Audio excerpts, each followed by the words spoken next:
Archiviste et documentaliste EBAD de l'Université de Dakar sera doté de moyens humains, matériels et financiers. C'est la volonté affichée du président de la République qui a donné l'instruction au chef du gouvernement lors du Conseil des ministres du mercredi 20 janvier 2016. Notre reporter Amadou Aram Thiam s'est intéressé à cet institut qui se consacre aux activités d'enseignement, de recherche dans le domaine des sciences de l'information documentaire. Focus sur l'EBAD avec Amadou Aram Thiam.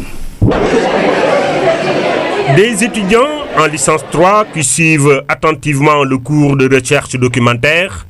Le domaine de la gestion des ressources documentaires attire de plus en plus de jeunes qui veulent servir dans la sauvegarde de la mémoire collective et aider à la prise de décision éclairée des décideurs. L'école des bibliothécaires, archivistes et documentalistes EBAD, pour sa longue bataille contre l'ignorance et la perdition du patrimoine historique et culturel de nos jeunes pays, vient d'enregistrer un allié de taille. Le président de la République qui décide de renforcer l'école en moyens matériels, financiers et humains.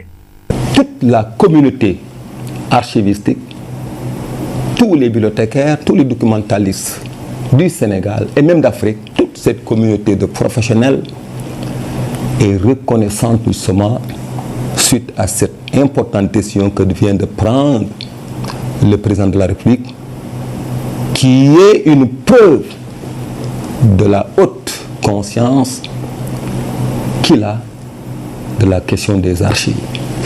La collecte, le tri, le traitement et le classement des documents administratifs avant leur mise à disposition aux utilisateurs requiert des compétences académiques et techniques avérées.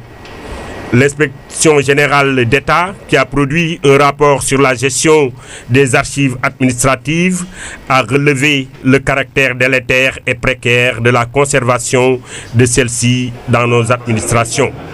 Cette problématique peut trouver sa réponse dans le recrutement des professionnels formés. Je pense qu'il faut revenir à l'ancienne formule de l'EBAD, où tous les sortants allaient justement occuper les postes dans les administrations. Et le dernier recrutement administratif, justement, de la dernière promotion a été recrutée, est celle de 1984. Moi, j'ai toujours opté peut-être pour l'auto-emploi, parce que je voyais que maintenant, le circuit était un circuit qui tendait vers un circuit fermé.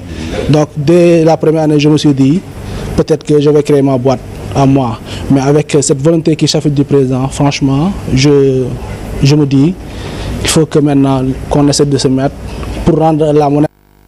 Ayant pour mission de former et de perfectionner les personnels techniques, de gestion et d'administration